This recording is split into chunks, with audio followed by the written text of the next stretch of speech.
Good morning.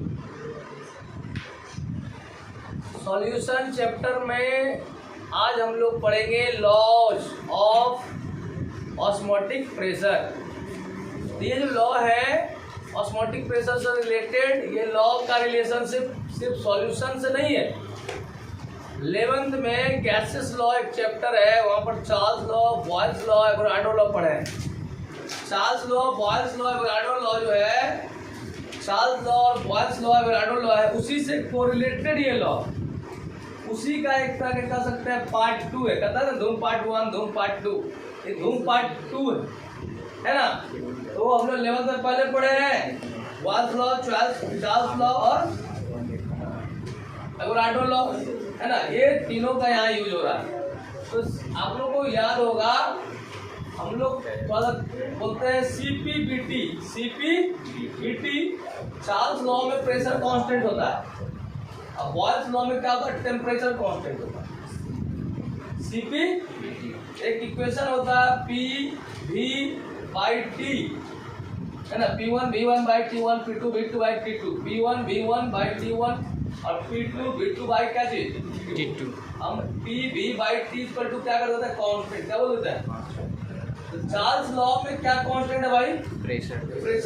तो pressure को काटोगे ना, तो वॉल्यूम जो हो जाएगा, टेम्परेचर और वॉल्यूम के रिलेशनशिप कैसे आ जाएंगे? इनवर्सली आएंगे। इनवर्सली आएंगे। कैसे आएंगे? डायरेक्टली आएंगे। कैसे आएंगे? डायरेक्टली। यस या नो? तो चार्ल्स लॉ में टेम्परेचर और प्रेशर के बीच कैसा रिलेशनशिप होगा? टेम्परेचर किसको काटना था जी? सीपी और बीटी। सीपी किसको कौन सा चीज कांस्टेंट रखोगे? प्रेशर। क्या चीज रखोगे?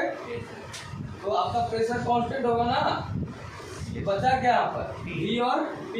टेम्परेचर बढ़ेगा तो वॉल्यूम भी क्या करेगा? बढ़ेगा। और बॉयल्स लॉ में किसको कांस्टेंट रखना है? टेम्परेचर को। तो P क्या हो जाएगा? इनवर्सली प्रोपोर्शनल टू क्या हो जाएगा? वॉल्यूम। P क्या हो जाएगा? इनवर्सली प्रोपोर्शनल टू क्या हो जाएगा? वॉल्यूम। तो चार्ल्स लॉ, बॉयल्स लॉ का यहाँ यूज कर रहे हैं। लॉ जो है, लॉ ऑफ ऑस्मोटिक प्रेशर में हम लोग को 3 लॉ पढ़ना है। पहला भांटअप बॉयल्स लॉ, मतलब भांटअप आ गया बॉयल्स के साथ। भांटअप चार्ल्स लॉ, भांटअप किसके साथ आ गया? चार्ल्स। Van't Hoff Avogadro law. कितने लॉ? 3 लॉ। तो भांटअप बॉयल लॉ क्या है? बॉयल्स में किसको कांस्टेंट बोले थे? सीपीबीटी। किसको कांस्टेंट बोले थे? टेम्परेचर को। किसको? टेम्परेचर को क्या बोले थे? कांस्टेंट। टेम्परेचर को कांस्टेंट बोलोगे बाबू, और टेम्परेचर को अगर कांस्टेंट बोलिएगा तो टेम्परेचर कट जाएगा। तो P और V के बीच कैसा रिलेशनशिप आएगा? इनवर्सली। यहाँ पर P हम लोग को कह रहे थे प्रेशर ऑफ द गैस, लेकिन यहाँ पर क्या कहलाएगा? Pressure of osmotic pressure. क्या हो जाएगा? ऑस्मोटिक प्रेशर से लोग P से भी डिनोट कर सकते हैं और पाई से भी। क्या चीज से? मोस्टली पाई यूज कर सकते हैं या P भी यूज कर सकते हैं। ओके, यहाँ क्या लॉ है? वही लॉ को मिला दिया गया है। सीपीबीटी कौन सा चीज कांस्टेंट रखेंगे? Temperature at constant temperature, at constant temperature. वहाँ ऑस्मोटिक प्रेशर, वहाँ पर क्या चीज था? प्रेशर था। यहाँ क्या हो जाएगा? Osmotic pressure of dilute solution is inversely proportional to the volume of solution. मतलब वॉल्यूम ज्यादा, ऑस्मोटिक प्रेशर वॉल्यूम कम, ऑस्मोटिक प्रेशर ज्यादा। तो पाई इनवर्सली प्रोपोर्शनल टू क्या आ गया? This is known as van't Hoff Boyle's law. यहाँ ध्यान रखेंगे, बॉयल्स लॉ में टेम्परेचर कांस्टेंट होता है, सीपीबीटी, है ना। ये हो गया, ठीक है। दूसरा देखिए, दूसरा लॉ क्या है भाई? भांटअप चार्ल्स लॉ। चार्ल्स लॉ में क्या बोले हमने? क्या चीज कांस्टेंट किया? प्रेशर। अगर प्रेशर कांस्टेंट करोगे ना बाबू, ये आपका देखो, प्रेशर को कांस्टेंट कर दो, प्रेशर को कट कर दो, प्रेशर का यूज नहीं होगा, प्रेशर कांस्टेंट है। भी डायरेक्टली प्रोपोर्शनल टू क्या हो जाएगा? यस, वही कह रहा है यहाँ पर। अब यहाँ पर कि van't Hoff Charles law at constant concentration. Concentration का मतलब होता है मोल पर लीटर। मतलब कहीं ना कहीं कह सकते हैं कांस्टेंट क्या चीज? Volume. Constant volume. Osmotic pressure of dilute solution is directly proportional to the क्या हो जाएगा? Absolute temperature. क्या हो जाएगा? Absolute temperature. तो जितना ज्यादा होगा टेम्परेचर उतना ही क्या हो जाएगा उसका ऑस्मोटिक प्रेशर होगा। दिस इज नोन एज कौन सा law? Charles law. Charles law में क्या कांस्टेंट है? Cp और टेम्परेचर कांस्टेंट नहीं है, टेम्परेचर कांस्टेंट नहीं है, वेयर कंसंट्रेशन रिमेंस क्या है? ठीक है। थर्ड क्या है? Quantum Avogadro law. अब एवोगाड्रो में क्या करना है? जो प्रेशर है, ठीक है नहीं, आपका यहाँ पर टेम्परेचर भी कांस्टेंट लेना है और वॉल्यूम भी क्या लेना है? कांस्टेंट, मतलब कि इक्वल वॉल्यूम लेना है और कांस्टेंट प्रेशर लेना है। तो कहता है कांस्टेंट टेम्परेचर पर इक्वल वॉल्यूम्स ऑफ सॉल्यूशन, दो इक्वल वॉल्यूम वाले सॉल्यूशन का जो ऑस्मोटिक प्रेशर होगा वो डायरेक्टली प्रोपोर्शनल टू क्या हो जाएगा? Moles of the solute. अगर दो सॉल्यूशन है उसमें क्या है? दोनों सॉल्यूशन का क्या कांस्टेंट रखे हो? टेम्परेचर और वॉल्यूम क्या लिए हो? इक्वल। तो कहता है ये law the constant temperature at constant temperature equal volumes of the solution, two different volume के solution है, उसका क्या having the osmotic pressure directly proportional to क्या हो जाएगा? moles of the, समझ में आ गया? yes या no? देख लीजिए फिर से बार समझ लीजिए।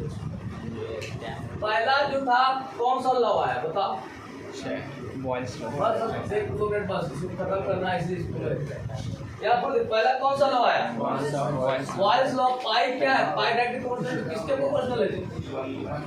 1 by b inversely proportional to value. ये कौन सा है हुआ? कौन सा लॉ से आया? Boyle's law. Hunt of Boyle's law. Hunt of कौन सा? Boyle's law. बॉयल्स लॉ है ना जी।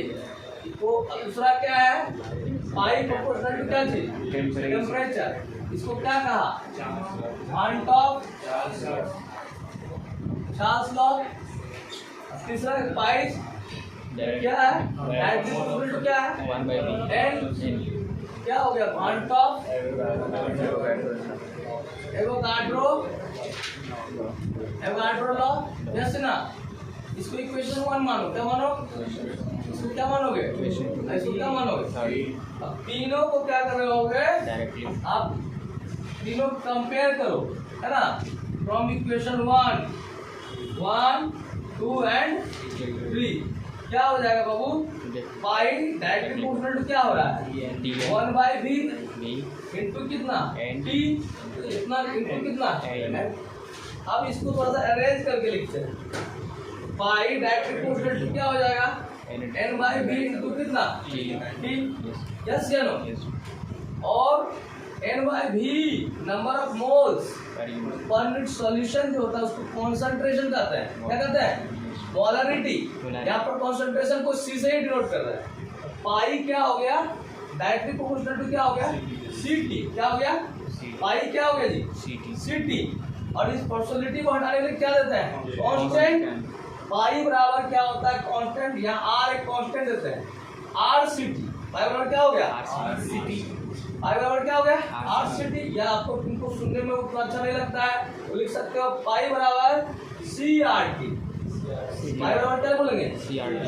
पाई बराबर crt। एंड दिस r के जगह कहीं कहीं आपका यूज करता है s भी यूज कर सकते हैं। तो पाई बराबर क्या हुआ? c एंड दिस इक्वेशन, ये दोनों इक्वेशन को हम लोग कौन सा इक्वेशन कहेंगे? हंट जीएसटी कैसे कर पाएंगे? सीआरटी में ही खेलना है। कोई अल्फाबेट को सीएसटी को जी नहीं कर दो, सीएसटी है ना। इसको क्या कहेंगे? भांटा क्या कहेंगे? क्या कहेंगे बाबू? पाई बराबर सीआरटी कौन सा इक्वेशन कहलाएगा? भांटा। इस पर हमने क्या ड्राइव कर लिया? कौन सा डेरिवेशन कर लिया? भांटा का इक्वेशन ड्राइव किया। कौन सा इक्वेशन? फिर पाई क्या है जी? पाई क्या है? पाई इक्वल टू क्या होता है? Osmotic pressure. Osmotic pressure of the solution. Yes. और सी क्या है? कंसंट्रेशन यानी molarity of the solution. Concentration of the क्या चीज? सॉल्यूशन। आर या एस क्या कहलाता है? Solution constant. कौन सा constant? Solution constant. Solution constant इसका फिक्स वैल्यू होगा। और टी का वैल्यू कितना होगा? Temperature in kelvin. Temperature in क्या हो जाएगा? टेम्परेचर इन क्या हो जाएगा? लिख लीजिए इतना। समझ में आया? यस या नो? Yes, write down. किसी को दिक्कत है यहाँ पर? देखना